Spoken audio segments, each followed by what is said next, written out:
আসসালামু আলাইকুম ওরহমতুল্লাহি বারাকাতুহু। সম্মানিত দর্শক মণ্ডলী, সবাই কেমন আছেন? আমি আশা করি মহান আল্লাহ রাব্বুল আলামিনের অশেষ মেহেরবানিতে আপনারা সবাই অনেক ভালো আছেন। তো আলহামদুলিল্লাহ, আজকে আপনাদের সামনে আমি খুবই গুরুত্বপূর্ণ একটি ভিডিও নিয়ে উপস্থিত হয়েছি। ইনশাআল্লাহ এই ভিডিওটিকে আপনারা অত্যন্ত উপকৃত হবেন, বিশেষ করে যারা জিনের মধ্যে কষ্টের মধ্যে আছেন জিনের কারণে। তো আপনাদের জন্য অত্যন্ত উপকারমূলক এই ভিডিও। অনেক সময় দেখা যায় যে আপনি কোথাও রাস্তাঘাটে গেছেন, ওইখান থেকে কোনো দুষ্ট জিন আপনার সাথে লেগে গেছে, এখন ওই দুষ্ট জিন সরতেছে না, আপনাকে ঘুমের মধ্যে ভয়ভীতি দেখায় অথবা সরাসরি আপনার সামনে এসে উপস্থিত হয়, অথবা কোনো কেউ চালান জিন দিয়ে দিছে, এখন আপনার খানির রুচি হচ্ছে না। এই জিনের দ্বারা আপনি অনেক কষ্টের মধ্যে আছেন, অনেক সময় আপনার অনেক কষ্ট হয়, এমনকি বাচ্চা পর্যন্ত নষ্ট করে দেয়। তো আপনাদের জন্য এই তদবিরটি খুবই উপকার হবে, খুবই উপকারে আসবে, কাজে আসবে ইনশাল্লাহ। তবে আপনারা ইয়াকিন দৃঢ় রেখে আমল করবেন, ইয়াকিন দৃঢ় রাখবেন, অর্থাৎ এই ইয়াকিন রাখবেন যে এই যে তদবিরটি আপনি করবেন এটার থেকে আপনি উপকার পাবেন ইনশাল্লাহ। এই তদবির যে আপনি করবেন, এই তদবির করার পর থেকে আপনি জিন আর আপনার সাথে থাকবে না।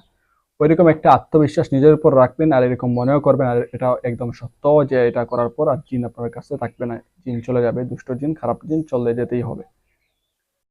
তো অবশ্যই আপনার স্ক্রিনের মধ্যে একটি নকশা একদম পরিষ্কারভাবে দেখতে পারবেন। এখানে নকশার উপরে লেখা আছে বিসমিল্লাহির রহমানির রহিম সালামুন কাওলাম মির রব্বির রহিম। ঠিক আছে, এতটুকু। তো এটার অবশ্যই নামের প্রয়োজন আছে, অর্থাৎ নকশাটাতে যে শব্দটা আমি কেটে দেব ওই শব্দের উপরে আপনি দিবেন আপনার নাম, আর পরবর্তীতে যে শব্দ কেটে দেবো ওইখানে দিবেন আপনার মায়ের নাম, অথবা যে রুগী তার নাম প্রথমে, আর পরে যে শব্দ আমি কাটবো ওইখানে তার মায়ের নাম। তারপরে ওই নকশাটা ওই রুগীর সাথে দিবেন গলায় অথবা বাহুতে। বাহুতে বলতে ডান হাতের বাহুতে দিবেন। ওইটা যদি দেন তাহলে জিনগ্রস্ত রোগী সুস্থ হবে অতি দ্রুত। এটা পরীক্ষিত তদবির। এই নকশা লিখে রোগীর গলায় অথবা বাহুতে বাঁধবে। আর স্বামী স্ত্রীর মধ্যে মহব্বত সৃষ্টির জন্য মেশক জাফরান তারা লিখে একজনের বাহুতে ব্যবহার করবে। আল্লাহর রহমতে উভয়ের মধ্যে গভীর ভালোবাসার সৃষ্টি হবে। তো স্বামী স্ত্রীর মধ্যে ভালোবাসার সৃষ্টি করার জন্য এটা জাফরান কালি দিয়ে লিখতে হবে। জাফরান কালি দিয়ে লিখে যে কোনো একজনের সাথে যদি রাখেন ডান হাতের বাহুতে, তাহলে দুজনের মধ্যে ভালোবাসা সৃষ্টি হবে। আর যদি আপনি এটা জিনগ্রস্তর জন্য করেন, জিনের জন্য করেন, তাহলে জাফরান কালি লাগবে না। ওইটা সাধারণ যে কোনো কালি দিয়ে আপনি লিখে আপনার সাথে রাখতে পারবেন। এটা যে কোনো দিন আপনারা লিখতে পারবেন, কোনো সমস্যা নাই। যে কোনো দিন যে কোনো সময় আপনারা করতে পারেন, কোনো সমস্যা নাই। আর অবশ্যই ওয়াশরুমে ঢোকার সময় দোয়া পড়ে ঢুকবেন, কারণ ওইখানে দুষ্ট জিনদের আনাগোনা থাকে। অথবা কারো বিরান বাড়িতে আপনি গেছেন, যে বাড়ি অনেক দিন থেকে পড়ে আছে অথবা খালি বাসা পড়ে আছে, ওইখানে আপনি গেছেন, ওইখানে যাওয়ার সময় অবশ্যই সতর্কতা অবলম্বন করবেন, দোয়া দরুদ পড়ে যাবেন।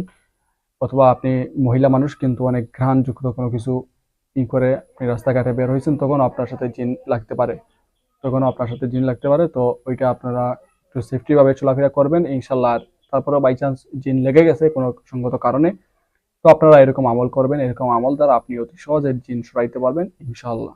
ঠিক আছে, তো অবশ্যই এটা বিশ্বাস রাখবেন, সবকিছুর মালিক হচ্ছেন আল্লাহ তাআলা। আপনি যে এটা করবেন আর এটার দ্বারাই আপনি উপকার পেয়ে যাবেন, আর পেতেই হবে, ওইরকম কোনো কিছু নয়। সেজন্য আসল হচ্ছে আল্লাহ তাআলার উপর ভরসা রাখবেন, আর নিজের উপর ইয়াকিন রাখবেন যে আপনি যেটা করতেছেন এটার দ্বারা আপনি উপকার পাবেন। তাহলে ইনশাল্লাহ দেখবেন উপকার পাবেন। ঠিক আছে, তো যাই হোক, আজকের ভিডিও এই পর্যন্ত। আশা করি এই ভিডিওটি আপনাদের অত্যন্ত উপকার আসবে। পরবর্তী ভিডিও দেখার আমন্ত্রণ জানিয়ে বিদায় নিলাম। সবাই ভালো থাকুন, সুস্থ থাকুন। আসসালামু আলাইকুম ওয়া রাহমাতুল্লাহি ওয়া বারাকাতুহু।